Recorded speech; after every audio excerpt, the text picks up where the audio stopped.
Bonjour à vous, mes très chers amis. Bienvenue sur la chaîne Fatmir Football, la chaîne vraiment consacrée au foot féminin. Ici, sur cette chaîne, vous allez retrouver toutes les actualités du football féminin. Donc pour ceux voilà, qui veulent connaître un petit peu ce monde-là, savoir ce qui se passe dans le monde du foot féminin, c'est ici que ça se passe. Les informations les plus chaudes, vous les trouverez ici. La vidéo va être consacrée donc au match de Champions League, aux playoffs, donc qui se sont déroulés courant de la semaine. Je vais vous mettre d'ailleurs les affiches ainsi que les résultats quelque part sur mon écran. Et ce qu'on peut dire, c'est qu'il y a quand même eu une pluie de buts, les amis. Il a plu comme vache qui pisse sur ce, sur ce premier tour de playoff de Ligue des Champions. Et ça fait vraiment plaisir. On a eu des cartons. On a, je crois, sur l'ensemble des matchs, même j'en suis sûr, j'ai fait le calcul moi-même, donc une moyenne de 3,8 buts, presque 4 buts par match. Donc moi, c'est ce que je veux chez les filles, vraiment. Alors on est au tout début, vraiment, de cette Champions League mouture 2024-2025. On espère vraiment que ça va donner la tonalité sur l'ensemble de la saison. Je l'espère vraiment. On a vraiment eu du très bon football. Moi personnellement, j'ai suivi le Juventus Turin PSG, qui était vraiment un beau match délivré par les Italiennes, qui ont joué vraiment très physique, avec un pressing impressionnant, et qui ont vraiment mis le PSG en difficulté sur ce match aller. Il y aura des matchs retour, donc le PSG, on peut le dire quand même, est en ballottage défavorable. Que dire du PFC qui s'est fait fesser, il n'y a pas d'autre mot, par Manchester City, donc 5-0. Ça c'est aussi incroyable. Sincèrement, j'avais fait un pari sportif. Je dois avouer que j'ai cette faiblesse parfois. Et j'avais misé quand même sur... j'avais fait un double sur ce match-là. J'avais fait soit victoire, soit match nul concernant le PFC. Et je me suis vraiment trompé dans les plus grandes largeurs. Parce que je m'attendais vraiment pas à ce que Manchester City vienne chercher, allez, peut-être un point, euh, mais vienne chercher la victoire et dans ses proportions. Mais il faut dire, j'ai vu les highlights, que les buts sont magnifiques, que l'équipe joue vraiment plutôt bien. Pourtant, ils ont Yui Hasegawa qui j'ai pensé allait être le métronome de cette équipe pour cette année. Après, elle a eu sa blessure, donc sa rupture des ligaments durant les JO. C'est vraiment une super joueuse qui pouvait changer vraiment la face, le visage de cette équipe. Parce que c'est vrai que quand on regarde, bon, elles ont fini deuxième l'année dernière du championnat anglais, mais en termes de jeu, après elles ont des superbes joueuses. Khadija Shaw, une joueuse vraiment formidable. Elle n'était pas convoquée pour ce match, je crois qu'elle avait des problèmes de papier, de visa, qui l'a empêché donc de postuler pour ce match. Mais voilà, Viviane Midema qui est pour moi une joueuse vraiment un peu comme Egerberg, grande, qui a le sens du but. Pour moi, c'est un peu un mélange d'Ibrahimovic et de Trezeguet, un petit peu, un petit peu. Donc elle a marqué un but, donc elle a défloré son compteur concernant donc cette Champions League. Et puis voilà, qu'est-ce qu'on peut dire? Vous dites-moi par rapport aux affiches que je vous ai montrées, aux résultats, pour ceux qui connaissent un petit peu le foot féminin, quelle est pour vous la plus grosse surprise? Pour moi, sincèrement, alors je ne vais pas parler du match Galatasaray-Slavia Prague. Euh, j'ai vu des commentaires comme quoi c'était un match formidable, notamment sur la deuxième mi-temps, où le Slavia a vraiment eu très très chaud aux fesses et s'est sauvé in extremis à la dernière minute en égalisant donc à 2-2. Donc tout est jouable bien sûr puisqu'elles vont recevoir pour le match retour. Les matchs retour qui, je crois, seront la semaine prochaine. J'avais pas les dates au moment où j'ai fait cette vidéo, mais je pense que ça sera la semaine prochaine. Parce que bon, les championnats maintenant sont lancés. Pour le championnat de France et le championnat anglais, ça sera là ce week-end. Je ferai des vidéos, rassurez-vous, bien évidemment, sur ces événements.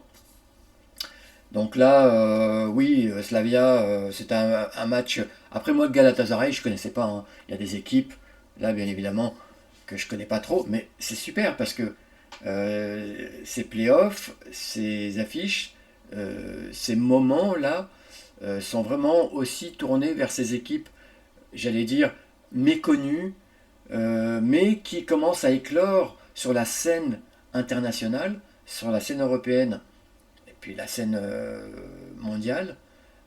Et ça, c'est vraiment très intéressant. Donc, il y a Galatasaray qui a quand même, parce que le Slavia a quand même une certaine expérience, c'est une équipe qui joue la Ligue des Champions année après année, qui a vraiment une très très grosse expérience, qui a joué des gros clubs comme l'OL très souvent, bon, qui s'est fait souvent détruire par l'Olympique Lyonnais, mais qui ne l'a pas été à un moment donné dans les années 2010-2020, qui ne l'a pas été par l'Olympique Lyonnais quand ils étaient tout là-haut au sommet du foot féminin.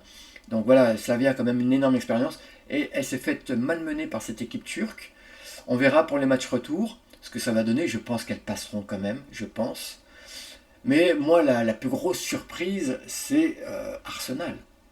Arsenal qui a perdu à l'extérieur chez le club suédois d'Aken, le BK Aken. Donc ça, c'est vraiment surprenant. J'avais dit dans des vidéos précédentes, ou dans une vidéo précédente, surtout quand j'avais fait le focus sur Arsenal, sur le mercato, que Jonas Eidevall, le sélectionneur, l'entraîneur du club londonien, n'avait pas le droit à l'erreur. Il est sur un siège éjectable, ce siège peut dégoupiller à tout moment. Et on pourrait se retrouver dans la scène de... Je ne sais pas si vous vous rappelez de ce film 58 minutes pour vivre, où Bruce Willis est sur le siège éjectable dans le cockpit d'un avion qui va exploser d'un moment à un autre et il est forcé de s'éjecter donc du cockpit.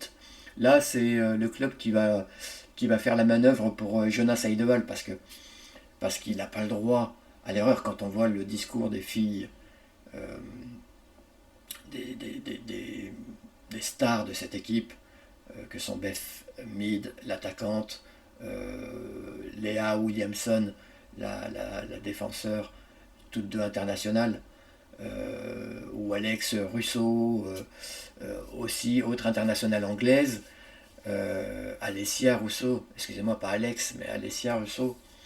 Euh, euh, le discours est clair pour elles.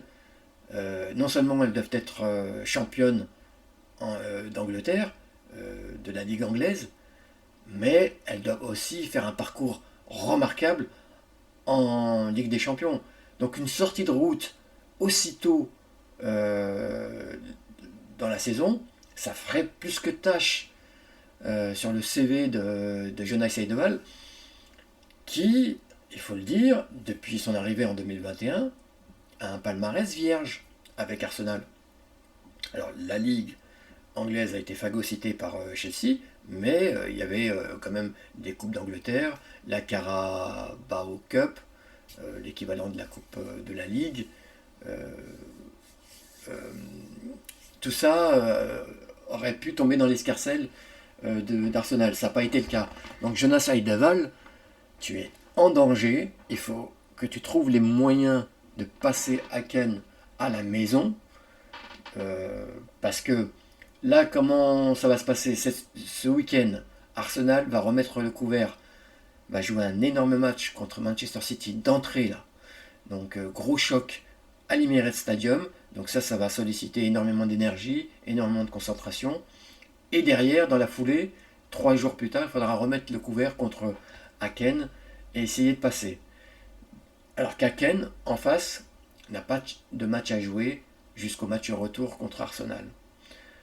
Donc on ne sera pas dans les mêmes dispositions. Et il faudra qu'Arsenal trouve les ressources d'une façon ou d'une autre pour passer cet écueil. Quand j'entends Jonas Eidevall dire qu'il n'a pas pu manager comme il souhaitait cette équipe parce qu'il a quelques joueuses qui sont retenues dans des sélections de jeunes pour la Coupe du Monde. Euh, Moi, c'est ce que j'ai entendu. J'espère que j'ai bien traduit parce que je suis tombé de ma chaise. Je vais vous donner quand même les noms des joueuses qui étaient présentes lors du coup d'envoi contre Aken. Vous aviez Zinsberger, l'internationale autrichienne. Vous aviez notamment en défense Codina, qui était là, l'international espagnol. Vous aviez Caldentey, le renfort de poids qui vient du Barça, qui est une superbe joueuse, qui était là. Vous aviez Alessia Rousseau, superbe joueuse internationale anglaise. Rosa Karavji, attendez, je vais retrouver son nom. On parle d'elle comme de la future perle suédoise, donc qu'Arsenal a, Arsenal a recruté. Attendez, comment s'appelle-t-elle? Il y avait McCabe, donc l'internationale irlandaise, le poumon de cette équipe. Vous aviez qui d'autre? Alors, oui, c'est Rosa Karavji, donc la perle suédoise, qui était là également. J'ai pas cité tout le monde, mais il y en avait d'autres, et l'équipe était plus que avait tout ce qu'il fallait pour faire un résultat à Ken. Donc il ne sort pas de prétexte, parce que là ça sent mauvais pour lui. J'ai l'impression qu'il le discours passe pas, il y a quelque chose qui va pas, et je m'inquiète pour Arsenal parce que j'avais fait d'Arsenal quand même le challenger de Chelsea, mais force est de constater que euh, avec le mercato qui était encore ouvert, euh, il pouvait y avoir donc une relecture des forces en présence à la fin de ce mercato de septembre, ce qui a été le cas, et puis il y a aussi les blessures dont on doit tenir compte, ce qui fait que Arsenal a vraiment une très belle équipe, mais la dynamique est pas bonne avec Jonas Eidevall. Alors que Manchester City, je trouve que l'équipe me semble moins brillante, et pourtant c'est elle qui donne la meilleure impression, excusez-moi, au moment où je vous parle. Donc tout ça est bien sûr fragile. Il y a le choc Arsenal-Manchester, déjà on va voir ce qui va se passer, parce que ça va donner aussi des indications pour la suite.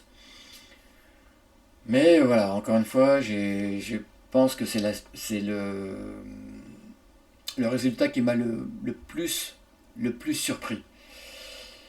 Et puis après, on peut rejeter un coup d'œil donc sur les autres matchs. Wolfsburg qui a étrié la Fiorentina. Là aussi, sincèrement, je pensais que la Fiorentina proposerait quelque chose de plus solide. Là, elle s'est faite vraiment défoncer de toutes parts par cette équipe de Wolfsburg. Donc, et puis, alors, bien sûr, j'allais pas passer à côté. J'ai dit grosse surprise Arsenal. On peut mettre quelque part le PSG aussi. Hein. Alors, Fabrice Sabriel vient d'arriver. Il a repris les rênes de cette équipe. Il faut qu'il s'installe. Le PSG est en ballottage défavorable, je vous l'ai dit. Il va falloir remonter 2 buts. Ça ne sera pas simple face à la Juve, qui quand même, il y a une semaine, s'était fait étrier 4-0 à la mi-temps par l'OL. Alors elle était revenue à 4-2. C'est pour vous dire qu'elle a quand même des ressources mentales. Euh, mais c'est vrai que j'ai vu le match et la Juve était vraiment plaisante à avoir joué. J'ai l'impression que l'entraîneur a retenu quand même pas mal de leçons au travers du match contre Lyon, en prévision donc du match contre le PSG. Et ça a porté ses fruits, puisque les résultats, voilà, et sans contestation possible. 3-1, il va falloir remonter 2 buts. Euh, je pense que là, déjà, avec le discours d'après-match de Fabrice Abriel, il joue déjà sur les ficelles mentales. Il va falloir, on ne part pas battu d'avance au coup d'envoi du match retour. Il va falloir marquer très vite et jouer fort ce match-là. Donc voilà, j'ai été vraiment moi très très heureux de cette première manche de playoff pour cette Champions League. On a hâte de voir les matchs retour.